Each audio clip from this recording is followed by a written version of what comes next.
Angika recording studio Rupauli Purnia Bihar.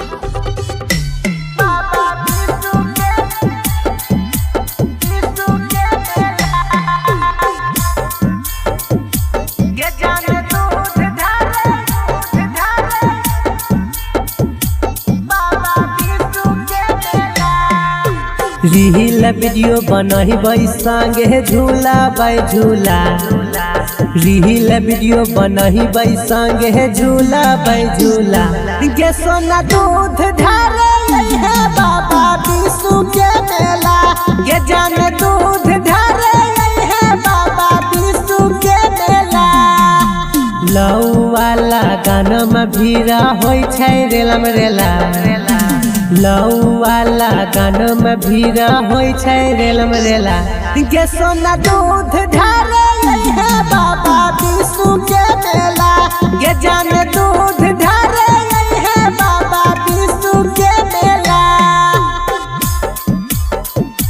बाबा विष्णु के मेला,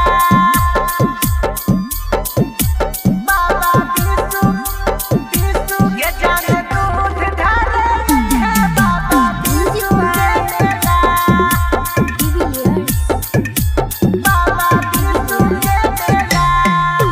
बाबा विष्णु के चढ़ेबे गे जान दूध बतासा गांजा गे।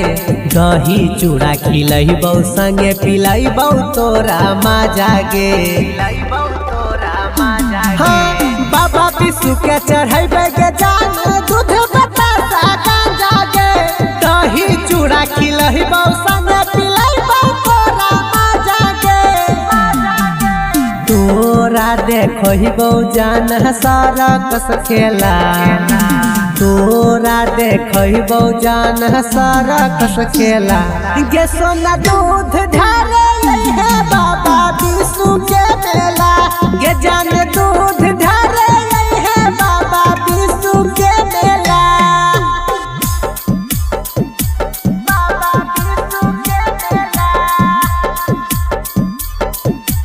बाबा विष्णु गे जान दूध ढारे है बाबा विष्णु के मेला,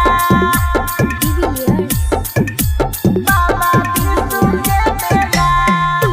तोरा ले जइबो गे जान मनिहारी के दुकान गे।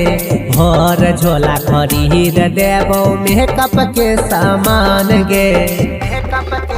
गे सोना तोरा ले जइबो गे जान मनिहारी के दुकान गे। भर झोला खरीद देबो मेकअप के सामान गे। गौरव सनी लगैने छै चाट के ठेला, राहुल रोशन लगैने छै गोलगप्पा ठेला। गे सोना दूध ढारे है बाबा विष्णु के मेला, गे जान दूध ढारे है बाबा विष्णु के मेला। रील वीडियो बनही संगे झूला बाई झूला, रील वीडियो बनही संगे झूला बाई झूला। गे सोना दूध ढारे है बाबा विष्णु के मेला, गे जान दूध ढारे है बाबा विष्णु के मेला। Angika recording studio Rupauli Purnia Bihar.